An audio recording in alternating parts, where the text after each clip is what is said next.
बहुत बहुत स्वागत है आप सभी का। आपके साथ मैं हूं अभिलाष मिश्रा और आप देख रहे हैं आपकी बात छत्तीसगढ़। हम बात कर रहे हैं छत्तीसगढ़ में गजराज यानी कि हाथियों की होती मौत की।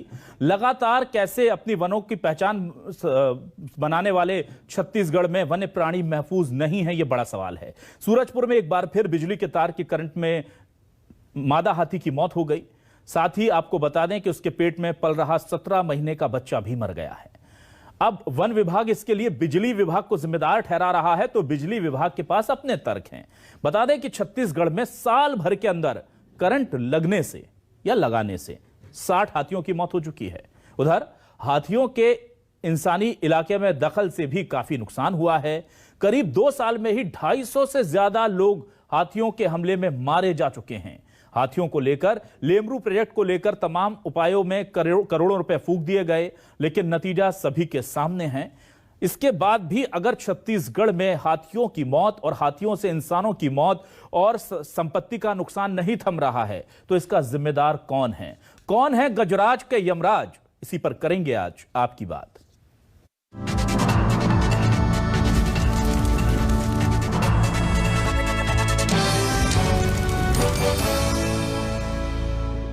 तो आइए सबसे पहले 2 बयान सुन लेते हैं कि कैसे हाथियों की मौत को लेकर सियासी घमासान भी हो रहा है। लेकिन यह पहली दफा नहीं है। आपको बता दें कि बीजेपी के शासनकाल में भी यही होता था, पर बस उस वक्त सवाल उठाने वाले कांग्रेस के लोग होते थे। अब सवाल उठाने वाले बीजेपी के लोग हैं। कुछ नहीं बदला है, आरोप भी वही हैं, जवाब भी वही हैं, कुछ भी नहीं बदला। बदला है तो वो आंकड़ा जो लगातार बढ़ रहा है, हाथियों की मौत, इंसानों की मौत और सार्वजनिक नुकसान का। देखिए ये बयान। कैंपा का 5,000 करोड़ रुपए से ज्यादा पैसा छत्तीसगढ़ सरकार को मिला। उस पैसे से हाथी और मानव द्वंद्व को रोकने की बजाय जो सबसे बड़ा प्राणी है जंगल का, उस प्राणी की जान की रक्षा ये सरकार नहीं कर पा रही है। और मुझे तो लगता है कि इस सरकार में बैठे हुए लोग और उनके संरक्षण में वन्य प्राणियों के जो महत्वपूर्ण अंग हैं, उनकी तस्करी, उनके व्यापार का काम चल रहा है। तो ये सरकार जो है मनुष्यों का जीवन तो खतरे में डाल ही रही है, साथ में वन्य प्राणियों को भी अपने स्वार्थों के लिए, अपने हितों के लिए वन्य प्राणियों के और हाथी जैसे वन्य प्राणी की भी रक्षा ये सरकार नहीं कर पा रही। कम हाइट का बिजली तार होने के कारण ये हुआ है, जबकि विभाग की तरफ से उसको पूर्व में भी विभाग को सूचित किया गया था, विद्युत विभाग को, लेकिन फिर भी ये दुर्घटना घटित हो गई। तो अब रेडियो कॉलरिंग के लिए भी हम लोग चाह रहे हैं कि लगातार, मतलब जो अलग अलग 16 हाथियों का विचरण दल है, तो उसमें जो हाथियों का हेड होता है उसमें एक एक में 16 के 16 में रेडियो कॉलरिंग हो जाए, ताकि उनका मूवमेंट की जानकारी हो। और मूवमेंट के साथ साथ मतलब उस ओर यदि हाथी जाते हैं जिस तरफ बिजली का तार बहुत नीचे स्तर पे है, तो उनको जो भी हमारा तरीका है उससे रोकने का प्रयास किया। जब शिकार वाली कोई बात आती है तो अंग की तस्करी का बात सामने आता है, तो ऐसा कुछ नहीं है, पूरा हाथी पाया गया उसमें। तो जाहिर सी बात है कि ये हालात हैं, लगातार सफाई अलग दी जा रही है और ऐसा लग रहा है कि विपक्ष के आरोपों के साथ साथ पार्टी के अंदर भी, सरकार के अंदर भी कहीं ना कहीं इसे लेकर के एक दूसरे पर टोपी ट्रांसफर की कोशिश हो रही है। आज हमारे सवाल क्या हैं इस पूरे मामले से जुड़े हुए, आपको सवाल दिखाते हैं, फिर डिबेट को शुरू करते हैं। हमारे सवाल बहुत सीधे हैं। हमारे सवाल जो हैं वो हैं, जंगल में करंट का जाल, साल भर में 60 हाथियों के लिए बना काल, जिम्मेदारी पर विभागों में टक्कर, वन और बिजली विभाग में टोपी ट्रांसफर, विकास के लिए वनों का दमन, हाथी मानव में छिड़ी जंग, छत्तीसगढ़ में खतरे में गजराज, कब सुधरेगा विभागों का कामकाज? ये सबसे बड़ा सवाल है। हमारे साथ खास मेहमान जुड़ चुके हैं। हमारे साथ कांग्रेस के वरिष्ठ नेता प्रवक्ता नितिन भंसाली जी जुड़ चुके हैं। नितिन जी, बहुत स्वागत आपका न्यूज 24 मध्य प्रदेश छत्तीसगढ़ पर। अनुराग अग्रवाल जी हैं, बीजेपी के वरिष्ठ नेता हमारे साथ। अनुराग जी, आपका बहुत स्वागत करता हूं न्यूज 24 मध्य प्रदेश छत्तीसगढ़ पर। और आज हमने वन्य जीव प्रेमी आलोक शुक्ला जी को बुलाया है, जो बताएंगे कि क्या वाकई में सरकारें जो हजारों सैकड़ों करोड़ खर्च कर रही हैं वो हाथियों की भलाई के लिए है या किसी और चीज के लिए। आलोक जी, आपका भी स्वागत है। सबसे पहले मैं आता हूं अनुराग अग्रवाल जी, ये परेशानियां तो बीजेपी के शासनकाल में भी थी, अब आपको ऐसा क्यों लग रहा है कि ये वो काम कर दें जो 15 साल में आप लोगों ने नहीं किया, वो 3 साल में कांग्रेस कर दे? सर, सीधा सवाल मैं यहां से उठाता हूं। अभिलाष जी, बात विषय यह है कि कोई समस्या के समाधान के पहले समस्या के समाधान की ओर कदम बढ़ाना आवश्यक है, जो ये सरकार पिछले 3 साल में कर नहीं पाई है। भारतीय जनता पार्टी के शासन काल में गजराज की मौत और अभी के गजराज की मौतों में आंकड़ा देखेंगे तो एक बहुत बड़ा अंतर है। 15 साल में अगर आप आंकड़े निकाल के देखेंगे तो लगभग 34 गजराजों की मृत्यु हुई। यहाँ पिछले सालों में ही लगभग 60 गजराज की मृत्यु हुई। ये सरकार गजराज के विषय पे शुरू दिन से ही बड़े भ्रम की स्थिति में है। छत्तीसगढ़ में कांग्रेस के शासन के पहले तात्कालिक कांग्रेस अध्यक्ष राहुल गांधी जी जब छत्तीसगढ़ में आए थे, तब उन्होंने वहां पे लेमरू जो प्रोजेक्ट बनाने की ये बात करते हैं, वहां के आदिवासियों से कहा था कि यहाँ की जंगल और जमीन आप है, यहां से आपको कोई नहीं खदेड़ सकता। जब ये सरकार बनी तो जो 1909 वर्ग किलोमीटर जो क्षेत्र था उसको लगभग 3000 से ऊपर वर्ग किलोमीटर तक ले जाने की बात की। बीच में तो ऐसी स्थिति आई थी कि अपर सचिव वन ने एक पत्र जारी किया कि माननीय टीएस सिंहदेव जी, माननीय विभिन्न विधायकों ने इस पे सहमति दी है और इसको 450 वर्ग किलोमीटर तक समेट देंगे। उसमें बड़ा बवाल हुआ। टीएस सिंहदेव जी ने बड़ा विरोध किया कि मैंने कभी भी लिखित या मौखिक रूप से ये स्वीकार नहीं किया है कि इसका वर्ग किलोमीटर छोटा किया जाए। फिर आखिरी में 1900 लगभग 30-40 वर्ग किलोमीटर के क्षेत्र का अधिसूचना जारी हुई। देखिए, कांग्रेस लगभग 3 साल मतलब 60% समय अपना पूरा कर चुकी है, और अगर आखिरी के 6 महीने छोड़ दिया जाए तो लगभग 70% पूरा समय पूरा कर चुकी है। अब इनको कहीं तो रुक के सोचना चाहिए कि जनता और जानवर के लिए इन्होंने किया क्या है। बड़ी अजीब बात है, वन मंत्री स्वीकार करते हैं कि हम विगत दिनों लगभग 1 साल से बिजली विभाग को हम सूचित कर चुके थे, लेकिन उन्होंने वायर हटाया नहीं। ये जो आपस है, बिजली विभाग भी कहीं ना कहीं सरकार के अधीन आता है, वन विभाग भी सरकार के अधीन आता है। वन विभाग के या छत्तीसगढ़ कांग्रेस सरकार के इतने वरिष्ठ मंत्री अगर असमर्थता जाहिर करे, अपनी बेबसी जाहिर करे, तो फिर जनता जाएगी कहां? ठीक है, एक बड़ी तकनीकी बात मैं बताता हूं अभिलाष जी। इस साल जितनी भी मौतें हुई है गजराज की, उन मौतों में से 50% धर्म जयगढ़ क्षेत्रों में हुई है, और उन मौतों का सबसे बड़ा कारण रहा है बिजली के करंट से मौतें। पिछले साल भर में, जैसे मंत्री जी स्वयं कहे कि सर्वे करके इन्होंने बिजली विभाग को बता दिया था कि वहां पे तार नीचे उसे हटाया जाए, लेकिन सरकार के एक अंग का दूसरे अंग पे ना तो नियंत्रण है, ना तो कॉम्बिनेशन या समन्वय है। इसका भुगतान जनता और जानवर कर रहे हैं। और गजराज की ये मौत एक बड़ी बात है, इसके लिए सरकार को ध्यान देना चाहिए। ठीक है, आलोक शुक्ला जी, मैं आपके पास आना चाहता हूं। सर, 57 करोड़ का मुआवजा बांट दिया, 5000 करोड़ का पूरा बजट है इन समस्याओं से किसी न किसी तरीके से जुड़ा हुआ है, और 15 साल हम शासन के निकालने बीजेपी के, उसके पहले भी जोड़ लीजिए, और कांग्रेस का अभी का। ऐसी क्या वजह है कि मौतों के आंकड़े, चाहे इंसानी मौत हो, 263 लोग भी मरे हैं। यहां हम अपने दर्शकों को बता दें, सिर्फ 60 हाथी नहीं मरे हैं, 263 लोगों की भी मौत हुई है पिछले 5 सालों में, और 60 हाथी तो पिछले करीब 1 साल की ही जानकारी आती है। तो सर, मैं ये जानना चाह रहा हूं कि आखिर दिक्कत कहां है? क्या एग्जीक्यूशन में दिक्कत है? आपको लगता है यह समस्या हल ही नहीं हो सकती कि आसपास के किसी राज्य में इस तरह की समस्या को टैकल किया गया है? सर देखिए, तमाम उदाहरण हैं भारत देश के अंदर ही। आप दक्षिण के राज्यों में जाएंगे तो देखेंगे कि वहाँ पे ज़्यादा संख्या में हाथी होने के बावजूद भी जो द्वंद्व की नंबर्स हैं वो बहुत मिनिमम है। छत्तीसगढ़ का दुखद रूप से स्थिति ये है कि हम पिछले 15 सालों की बात करें और अभी 3 सालों की बात, कोई गंभीर तरीके से ना नीति इस दिशा में है, ना कोई रीति है, और ना ही सरकारों की कोई राजनीतिक इच्छा शक्ति है। रमन सरकार के समय पूर्ण रूप से खनन कंपनियों के मुनाफे की प्रतिबद्धता के लिए कुछ नहीं किया गया। वर्तमान सरकार ने कोशिश की, लेकिन उस कोशिश में भी एक कॉर्पोरेट हाउस के दबाव में नीतियों को बदल दिया गया। ठीक है, देखिए, बड़ी बड़ी चर्चा होती है लेमलू हाथी रिजर्व की। जिस लेमलू हाथी रिजर्व को आप बनाने की बात की आपने, आप देखेंगे कि सरगुजा की तरफ 15,000 एकड़ जमीनें आपने एक खनन कंपनी के लिए छोड़ दिया। अभी हाल ही में नई नीलामी आ रही है जिसमें उसी लेमलू से लगे हुए इलाके की कोयला खदानें नीलाम हो रही हैं। तो एक पानी के अंदर एक टापू बना देने से कुछ नहीं होगा यदि आने जाने का रास्ता नहीं होगा। जो लेमलू एलिफेंट रिजर्व की भी जो संकल्पना है वो यही है कि चारों तरफ माइनिंग कर दीजिए, बीच में लेमलू बना दीजिए, उसका कोई औचित्य नहीं है।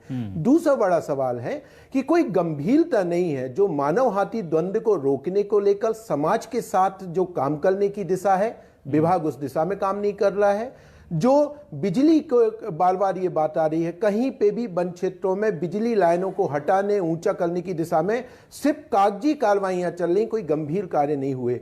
आप लेमलू एलिफेंट रिजर्व के नोटिफिकेशन को ही देख लीजिए, 3 महीने से ज्यादा नोटिफिकेशन, 2 महीने हो गए। अभी तक ग्राम सभाओं के साथ कोई संवाद शुरू नहीं किया गया कि उस लेमरू एलिफेंट रिजर्व में होगा क्या। तो सवाल यह है कि सिर्फ दिखावे की दिशा में डायरेक्शन चल रहे हैं। असल में चाहे वो बीजेपी सरकार हो या कांग्रेस सरकार हो, ये खनन कंपनियों का मोह नहीं छोड़ सकते। और जब तक हाथी के लिए आप बड़ा एक इलाका नहीं छोड़ेंगे, खनन गतिविधियों से उस क्षेत्र को आप मुक्त नहीं करेंगे, उनके आने जाने के कॉरिडोर को आप सुरक्षित नहीं करेंगे, तब तक ना मानव हाथी द्वंद्व का संकट समाप्त होने वाला है, ना ही हाथियों की और लोगों की मौतों का सिलसिला थमने वाला है। तो बहुत गंभीर स्थिति में आज छत्तीसगढ़ आके खड़ा हुआ है और अभी भी नहीं देखा गया तो स्थिति और भयानक होगी आने वाले दिनों में। ठीक है सर, नितिन जी आपके पास आता हूं सर। और ये बड़ा गंभीर सवाल सर मेरा ये है कि देखिए, हम अपने दर्शकों को आंकड़े बता दें, फिर वो समझ पाए शायद कि सरकार जो करना चाहती वो हो क्यों नहीं पाता। अगर हाथी के हमले से किसी की मौत होती है तो 6 लाख का मुआवजा दिया जाता है। अगर वो विकलांग हो जाता है, किसी तरह की दिक्कत हो जाती है, तो 2 लाख का मुआवजा मिलता है। अगर हाथी के वजह से खेत का 33% हिस्सा खराब हो जाता है तो 9,000 रुपए प्रति एकड़ का मुआवजा मिलता है। 5,000 करोड़ का लगभग ये प्रोजेक्ट है। 52 करोड़ रुपए तो केवल अभी दिए जा चुके हैं। और जाहिर सी बात है कि ये पूरा का पूरा एक ऐसा मामला है जिसमें बहुत सारा पैसा जुड़ा हुआ है। तो नितिन जी, मेरा सीधा सवाल यह है कि कहीं ये हाथी जो है हमारे, ये सोने का अंडा देने वाली मुर्गी तो नहीं बन गए अधिकारियों के लिए, विभागों के लिए, और इसीलिए ना तो विभागों में समन्वय है और ना ही नतीजा कोई रिजल्ट हमें जमीन पर दिख रहा है। बिल्कुल भी ऐसा नहीं है, आपकी बातों का मैं खंडन करूंगा। हम हाथियों के इस विषय पर यदि चर्चा करें तो मुझे ऐसा लगता है कि उत्तराखंड, बंगाल, झारखंड और छत्तीसगढ़ और कुछ हिस्सा मध्य प्रदेश का, ये एक राज्य की समस्या नहीं है। ये लगभग देखिए इन सारे राज्यों की समस्याएं हैं। वहां पर भी करंट से हाथियों की मौत हुई है, असामयिक हाथियों की वहां पर भी मौतें हुई है। तो मुझे ऐसा लगता है कि हाथियों को संरक्षित करने के लिए और इन समस्याओं के निदान के लिए कोई एक राष्ट्रीय नीति बननी चाहिए, क्योंकि एक राज्य की समस्या नहीं है। भाजपा जैसा कि आरोप लगा रही है कि इतने हाथियों की मौत हो गई, कोई नीति नहीं है, कोई काम नहीं कर पा रहे। तो मैं बता दूं 2003 से 2013 की यदि हम रिपोर्ट देखें, जिसमें हाईकोर्ट में जनहित याचिका भी दायर की थी नितिन संघवी नाम के व्यक्ति ने, तो 103 हाथियों की मौत हुई थी इनके शासनकाल में। मैं ये नहीं कह रहा हूं कि इनके शासनकाल में मौत हुई थी। अब बात आती है कि ये हाथी क्यों जंगल से बाहर आ रहे हैं, क्यों उन क्षेत्रों में आ रहे, रहवासी इलाकों में आ रहे हैं। तो मैं बता दूं कि इन 15 सालों में जंगल और जमीन का बेतहाशा दोहन किया गया है। अनगिनत माइनिंग बांटी गई है, माइनिंग लीज दी गई है। तो इस वजह से हाथियों को जो है वो जंगल में अपने घर जैसा जो माहौल उनको जो फील होना चाहिए वो नहीं होता है, और उनकी फूड रिक्वायरमेंट जो है वो बहुत ज्यादा होती है, जो वहां पर पूरी नहीं हो पाती। तो वो जंगल से बाहर निकलकर रहवासी इलाकों में विचरण करते हैं, और फिर इस प्रकार की जो घटनाएं मानव हाथी द्वंद्व की या करंट लगने से हाथी की मृत्यु हुई, ऐसी घटनाएं सामने आ रही, जो कि बहुत ही दुखद है। इस विषय पर जांच के आदेश दिए गए हैं, और जैसी कि जानकारी मिली है कि वो जो हाई टेंशन तार था वो एनटीपीसी से रिलेटेड था, और विद्युत विभाग ने एनटीपीसी को इस बारे में सूचना दी थी। और वहां तक गई थी सर, मुझे लगा था केवल वन विभाग ने वहां ट्रांसफर किए, पर वहां से आगे भी चली गई है। ये सर, ये कैसे चलता है सर? देखिए, ये समन्वय तो पहले होना चाहिए ना सर। नितिन जी, सरकार एक जंगल के आसपास के इलाके जहां हाथियों का मूवमेंट है, तो अगर वहां पर अभी तक कोऑर्डिनेशन ही नहीं बन पाया सर 3 साल में, तो फिर तो गड़बड़ है सर, सिस्टम में तो गड़बड़ है। देखिए, कोऑर्डिनेशन बन पाया था। ये हाथी नहीं गड़बड़ होगी तो उसको ठीक किया जाएगा। ये जो 16 हाथियों का एक दल जो घूम रहा है, ये उसी दल के सदस्य थी हाथिनी, जो जिनकी मृत्यु हुई है, दुखद मृत्यु हुई है करंट लगने से।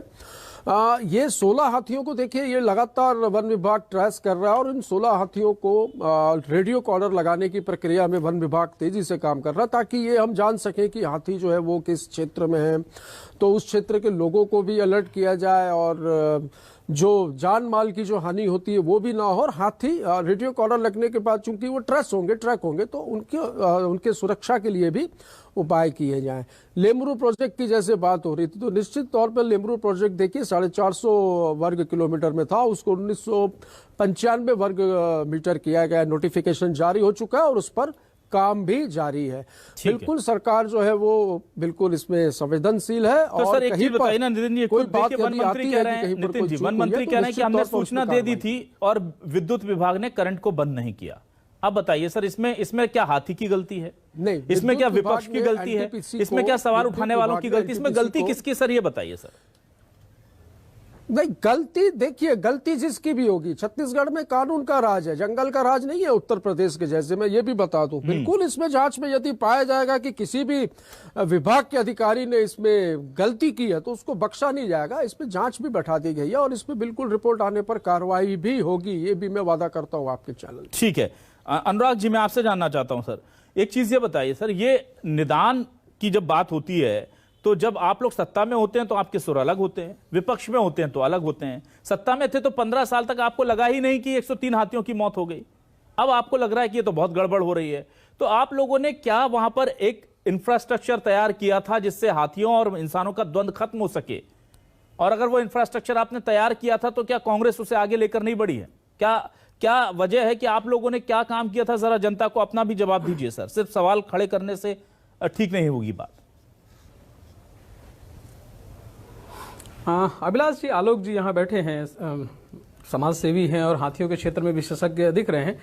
मैं मूलतः ये बताना चाहूंगा कि हाथी का मूलतः निवास छत्तीसगढ़ नहीं रहा। 1988 में पहले बार जो हाथी है वो दल बिहार से आया जो वर्तमान झारखंड में है, और यहाँ की स्थिति परिस्थिति उसे रास आ गई और आज लगभग 250 से 300 हाथी 16 से 19 दलों में बंटकर यहाँ पे है।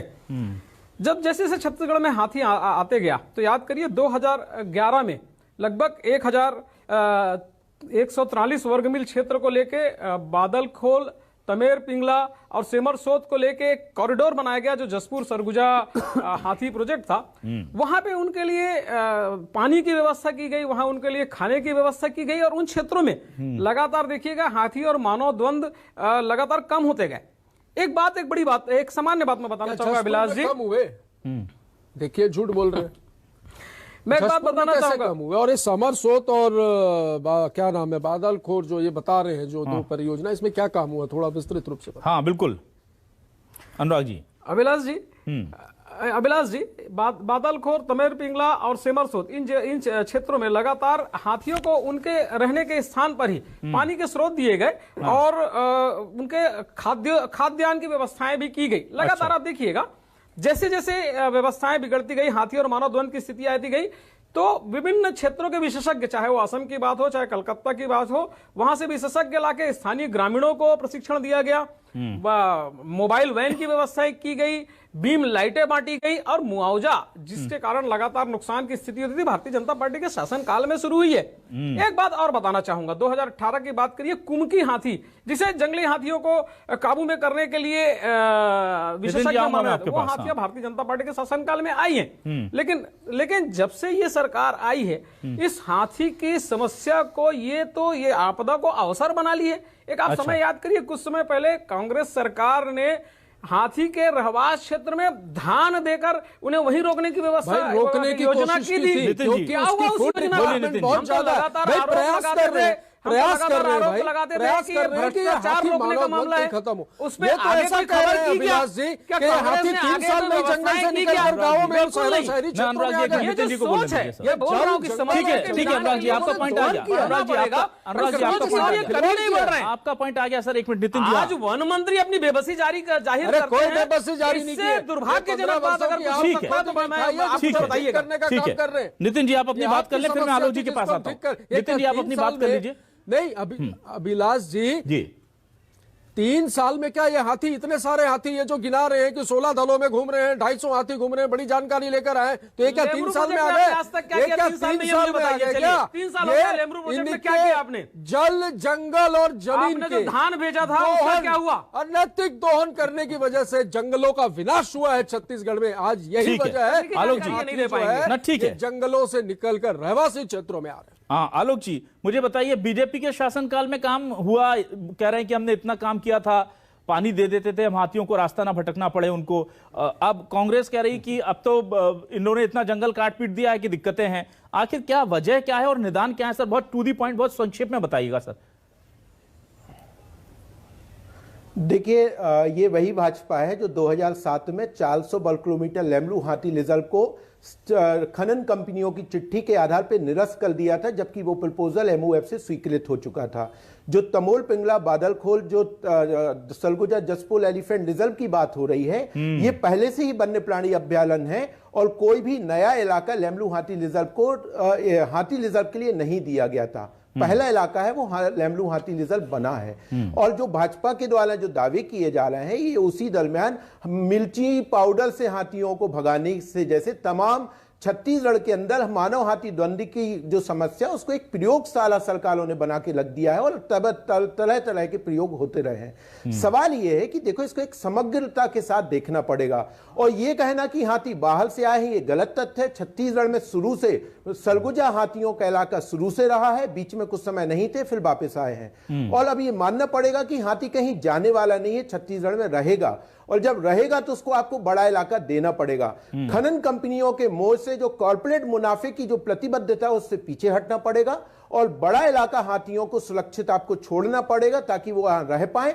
और उनके आने जाने का कॉरिडोर हो। जो समुदाय है, जो जंगलों में रहने वाले लोग हैं, गांव के साथ, ग्राम सभाओं के साथ सामुदायिक प्रबंधन की बात को आपको बढ़ाना पड़ेगा ताकि जो सह अस्तित्व है वो बेहतर हो पाए, जन वन वन्य प्राणी का सह अस्तित्व डेवलप हो पाए।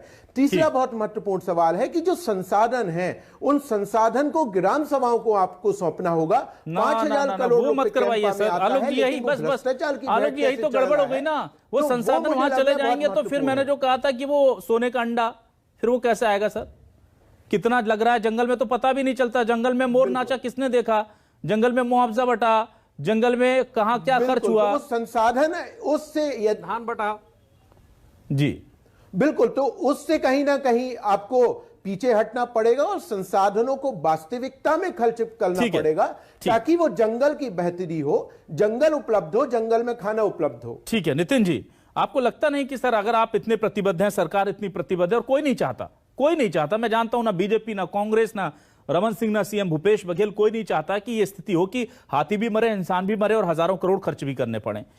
सर देखिए, जो कोशिशें हो रही हैं उनका एग्जीक्यूशन कितना हो रहा है, इसको लेके मॉनिटरिंग ही अगर तगड़ी कर देंगे ना तो ये कहना नहीं पड़ेगा वन मंत्री को कि हमने उनको बोल दिया था, उन्होंने बिजली बंद नहीं की, और बिजली विभाग को नहीं बोलना पड़ेगा कि हमने एनटीपीसी को बोल दिया था, अब एनटीपीसी पता नहीं किस पर टोपी ट्रांसफर करेगी। तो केवल कसावट कुछ अगर आप जितना है उतने में भी ला दें तो मुझे लगता है बहुत जानें बचेंगी और पैसा भी बचेगा। सरकार प्रतिबद्ध है, इसके लिए बिल्कुल चिंतित है। सर आंकड़े नहीं बता रहे, है। जो मृत्यु हुई है उसके लिए हमें खेद भी है। नितिन जी, आंकड़े नहीं बता रहे हैं कि प्रतिबद्धता है। इसके विषय में चर्चा चल रही है, आंकड़े भी बता रहा हूं। 1995 वर्ग मीटर पे जो लेमरू ना मैं तो हाथियों की मौत की बात कर रहा हूं, इंसानों की मौत की बात कर रहा हूं सर। ये आंकड़े नहीं बता रहे हैं कि प्रतिबद्धता है सर। देखिए, ये दोनों चीजें, जब हाथी संरक्षित होंगे, हाथी को जब जंगलों में ऐसे रिजर्व एरियाज में जब उनको अपने घर जैसा फील होगा, उनको खाना पानी दाना चारा जो उनकी रिक्वायरमेंट है जब वो पूरी मिलेगी तो बिल्कुल जंगल से बाहर नहीं निकलेंगे। 3 साल हो गए से बाहर क्यों आ रहे हैं? क्योंकि ठीक है सर, समय खत्म हो गया, माफी चाहूंगा मैं, लेकिन जाहिर सी बात है 3 साल और 15 साल, बिल्कुल 15 साल और 3 साल की तुलना करना मेरे हिसाब से तुलना तो कर ही नहीं रहा सर। हम तो हमारे जैसे लोग, भोले वाली छत्तीसगढ़ की जनता ये सोच के थोड़ी देती है कि उन्होंने 15 साल नहीं किया था तो कांग्रेस भी 5 साल नहीं करेगी। हम तो ये मानकर ही वोट करते हैं सर कि जो नई सरकार आएगी वो हमारा भविष्य बदल देगी, पर हमें ये गलतफहमी रहती है कि 15 साल उन्होंने नहीं किया तो ये प्ली भी देकर जाता है विपक्ष सत्ता पक्ष को कि आप भी मत कीजिए 5-10 साल। कोई पूछे तो बोलिएगा कि उन्होंने 15 साल किया था क्या। ये सर बड़ी अजीब सी बातें हैं। लेकिन हाँ, ये चीज है कि 3 साल में जो अंतर दिखना था भूपेश बघेल सरकार के काम करने का तरीका जैसा है, वो अंतर इस तरफ नहीं दिखा है क्योंकि अभी प्राथमिक सूची में आपकी शामिल नहीं है। जिस दिन ये आपकी प्रायोरिटी में आ जाएगा, प्राथमिकता में आ जाएगा, तो ना तो हाथी मरेंगे, ना उनके पेट में पल रहे बच्चे मरेंगे और ना ही हमारे ग्रामीणों की मौत होगी। तो जरूरत इस वक्त इस बात की है कि जल्द से जल्द एग्जीक्यूशन पर ध्यान दिया जाए। रेडियो कॉलर लगाना कोई बहुत रॉकेट साइंस रह नहीं गया है, थोड़े से संसाधन वहां बढ़ा देंगे तो हो जाएगा। एक्सपर्ट्स पूरे देश में है हाथियों को टैकल करने वाले, आलोक शुक्ला जी जैसे लोगों की मदद ली जा सकती है। इन तमाम लोगों को एक साथ ला करके अगर हम काम करें तो शायद स्थिति बन जाए। और यहां मैं बता दूं अपने दर्शकों को कि हम बार बार कहते हैं कि हाथी शहरों में आ गए, ऐसा नहीं है। हाथी तो वहीं थे हम ही उनके जंगलों में घुस गए हैं शहर बनाने के लिए, गांव बनाने के लिए, खनन करने के लिए, प्रोजेक्ट्स लाने के लिए, इसलिए ये दिक्कतें हैं। तो हाथियों के साथ तो दिक्कत दोनों तरफ से है, द्वंद्व उनकी तरफ दोनों तरफ से है, पर सरकारों का द्वंद्व हमारे समझ नहीं आता। शुक्रिया अदा करूंगा नितिन भंसाली जी, अनुराग अग्रवाल जी, आलोक शुक्ला जी, आपका इस डिबेट में शामिल होने के लिए। उम्मीद करूंगा कि अब ये इस तरह के खूनी आंकड़े हमारे सामने ना आए। नमस्कार।